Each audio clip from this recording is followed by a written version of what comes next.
inna lillahi wa inna ilayhi rajiun. Papito Kara ñu ngi koy jàlle waa Sénégal nekkoon un jeune patriote bu engagé wu bëgg réewam doon xeex pour le changement ba kaso fekk ko ci comme lu dal ay moromam yu bari ñu tëj ko arbitrairement ci ay caaxaan ci ay fen ci ay tappale parce que dafa nekk un jeune engagé nekk patriote. Sénégal nag li moo fa am léegi xale yi kaso lañ leen di tëj di leen persécuter ñi gàddaay ndax lan ndax bëgg seen réew. am ñu bari ñoo xam dañu désespéré mënuñoo am jàmm fañ dëkk mënuñ fa am liggéey tax ñu jël géej gi di dee tax ñu jël yoonu Nicaragua bi di dee ci yoon bi di jànkonte ak ay jafe-jafe. te man li ma jaaxal mooy ki jiite réew mi moom yoonam nekkul ci moom il s'en fout parce que lii c'est gravissime réew moo xam ne xale yi jeunesse bi ñoom ñooy gàddaay quoi di génn réew ma mais xam nga loolu c'est grave te yëgalu ko sax yaramam moo gouvernement yam ñoom daal benn liggéey lañu am mooy Ousmane Sonko bu mu bokk ci élection yi depuis 2021 ci loolu lañ nekk di liggéey loolu rek moom mooy seen préoccupation taluñ xale yi di génn di dee ci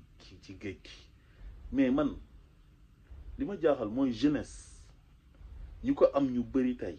dañ ko jël daf ko richesse parce que richesse la tubaab bi tey bu ñu amoon jeunesse bu ñu am ñun mais dañ leen di fonk respecter leen. tubaab bi dañoo respecter seen doom te ñu ëpp ci ñoom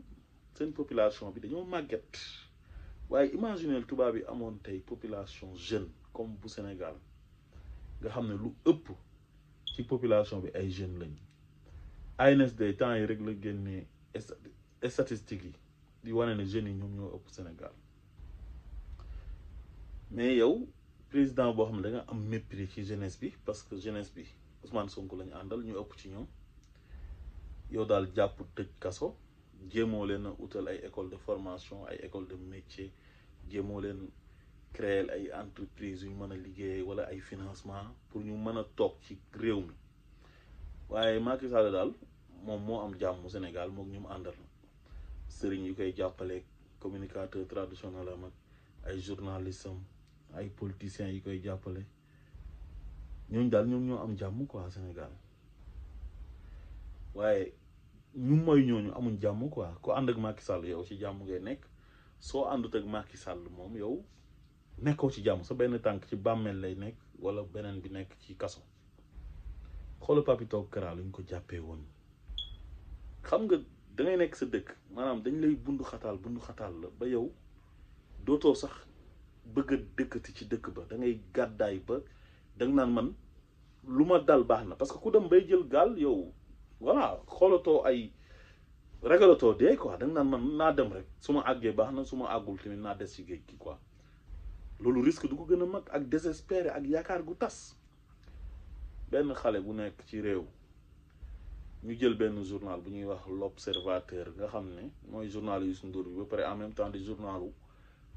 Macky Sall ndax journal la boo xam ne moom saaga Ousmane Sonko suba ngoon gu dégg ba ci lay nekk ak yàq deram di ko sosal di ko fenal ñoom ñu plagier turu jàmbur Observateur bu France ba pare ay jeunes yu nekk ci internet bi nekk ay patriotes changer une Observateur mais binduñ ci sax L'Obs ñoom xam nga L'Obs bu Youssou Ndour bi L apostrophe la OBS muy L'Obs mais ñii P lañ def au lieu ñu def B ñoom P lañ def muy L'Obs ñu jàpp ci Ousmane Diagne tëj ko kaso mafia kaj te wóoru leen ndax moom la de mais dañ ko soupçonné parce que comme Macky Sall menacé woon na leen Kaffrine naan ñu nekk ci réseaux sociaux yi di kaj yi ba booy inspiré wu ci loolu tuddee seen bopp mafia kaj ba pare naan lu naqari Macky Sall neex nañu ndekk loolu moom mu ngi ko jàpp. xam nga président bu ñàkk fulla président boo xamante ni rancunier la mooy Macky Sall quoi. ñu tëj ci Ousmane Diagne Papito Kara mi nga xam ne revue de presse rek la doon def di kaf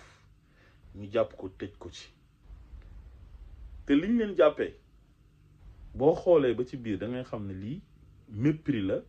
ak haine bu ñu am ci ñoom ndax Ousmane Sonko lañu àndal waaye du détourner une Observateur moo tax ñu jàpp leen parce que waa Observateur sax ñoom porté wuñ plainte léegi nag ñu dem ba xat ci dëkk bi amul ay moyens yu mu amee visa bëgg na génn dëkk bi mu dem dugg gaal bu mu duggee gaal yàlla moom ko mu dee ñu sànni ko ci géej gi waaye nag ku shahid la ndax xeexal na réewam te humbul watani minal iman dem na dugg ci ndox dee ci des ci ndox mi kon dafa shahid képp ku dee ci ndox wala nga dee ci lakk rek da ngaa shahid wala nga dee ci xeexal l'islam da ngaa shahid te Papito Kara wax dëgg yàlla xeexal nga sa réew quoi li nga waroon def yëpp def nga ko ba yàlla moom la dañ laa bund xataal ci réew bi nga xam ne fa nga waroon a amee jàmm yàgg sa morom yu bëri te yow da nga cee gën a fës rek ah xale yu génn Sénégal dañoo bëri te ñooñ dañ leen a waroon a téye ndax ni ma ko waxee sànq jeunesse richesse la ñu bëri ñu ngi bëgg a am jeunesse pour exploiter jeunes yi yóbbu leen ci tool yi ñuy bay créer leen ay métier dugal leen ci former leen téye seen ay ndaw waaye dëkk ci dëkk tumu ranke ah loolu dafa doy waar dafa métti Sénégal métti gi métti ak yàq gi ko Macky Sall yàq dafa jéggi dayoo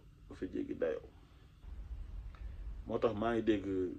Baye Assane Mesere ci émission ñoom Sa Ndiogou mu ngi wax boo xam ne da ko doon café mais wax bu am solo la mooy Alioune Ndoye bi mu tuddee Macky Sall avenue Faidherbe bi maa ngi gis Juan Branco sax naan c'est Macky Sall qui inaugure avenue Macky Sall c'est du jamais vu Baye Assane Mesere nee na Macky Sall kenn waru ko woon tuddee avenue dañ ko waroon tuddee Rebeuss mooy maison d'arrêt et de correction bu Rebeuss bi tur boobu la mérité ñu tuddee ko maison d'arrêt et de correction Macky Sall ak bu bi xotaan bi parce que moom tëjaate kaso rek la xam moom bilan yam yëpp ci 12 ans bi tëj kaso la parce que sénégalais yi léegi ñu ci bëri sax xam nañ droit xam ay retour de parquet garde à vue mandat de dépôt ah xam sous contrôle judiciaire yooyu yëpp ci Macky Sall lañ ko xamee ah ak inculpation yi ay trouble à l'ordre public appel à l'insurrection diffusion de fausses nouvelles ah ak ay atteinte à la sûreté de l'État dafa ñëw désacraliser li nga xam ne moom mooy institution yi rawatina ak justice institution judiciaire bi kenn respecté tu ko kenn amatu ci yaakaar ndax Macky Sall fragiliser les institutions yàq Sénégal ah désacraliser BIP désacraliser GIGN désacraliser DIC te ñooñu bu njëkk ba nit ñi dañ leen respecté woon jox leen cër mu ñëw politiser institution yëpp yàq corps d'élite yi tëjaate kaso rek tëjaate kaso toroxal nit jàpp ay jigéen yu ëmb ay jigéen yuy nàmpal ay mère de famille di leen jiiñ ay terroristes ay appel à l'insurrection ay xale yu ndaw comme Zara Wage ah parce que dem na Tamba mu posé ko benn question bu ko neexul mu jàpp tëj léegi Alioune Ndoye moom larbin bi mu doon ak poltron jàpp ne moom gëmul boppam de xam nga jàng na am na compétence sénégalais la war na mën a am poste ministériel boo xam ne daf ko mérité quoi jàngam may ko mu nekk sénégalais mérité ko ñu teg ko fa mais comme Macky Sall def na ko ministre moom jàpp na ne loolu lu rëy la quoi maanaam Macky nommé na ko ministre moom dafa ameel Macky njukkal nga gis ko mu ànd ak jabar ji Marème ak Amadou Ba ñàkk xorom dem naan dañuy inauguré ji ay avenue quoi mais loolu maanaam amul élégance quoi c'est inélégant quoi nit kañ da ngay bàyyi ba wàcc yow ñu xool ne yow mérité nga lii ñu tuddee la ko mais nga dem Alioune Ndoye tuddee la te boo demee sax moom moo wax Alioune Ndoye mu tuddee ko quoi parce que Macky problème mu existence la am ak problème mu complexe d'infériorité quoi maanaam moom xam nga il a ramassé le pouvoir foogoon na ne dina dund ba dee du mës a nekk président parce que moom 2012 outsider la woon daf cee dal rek ramassé pouvoir tombeeg mu nekk baadoola nag moo tax muy def yëfu baadoola mi moo jabar ji léegi nag te amul popularité maanaam nit ñi bëgguñ ko mu ñëw mépriser nit ñi di xeex ak nit ñi ci pouvoir bi ko sénégalais yi jox léegi toujours dafa bëgg a wan nit ñi surtout bu Ousmane Sonko ñëwee nii ne moom tamit nit ñi dañ ko bëgg xam nga Ousmane Sonko bëgg gi dafa naturel léegi moom dafa bëgg a forcer ne moom tamit dañ kaa bëgg il est important ci Sénégal te au fond xam na ne moom tekkiwul dara ci réew mi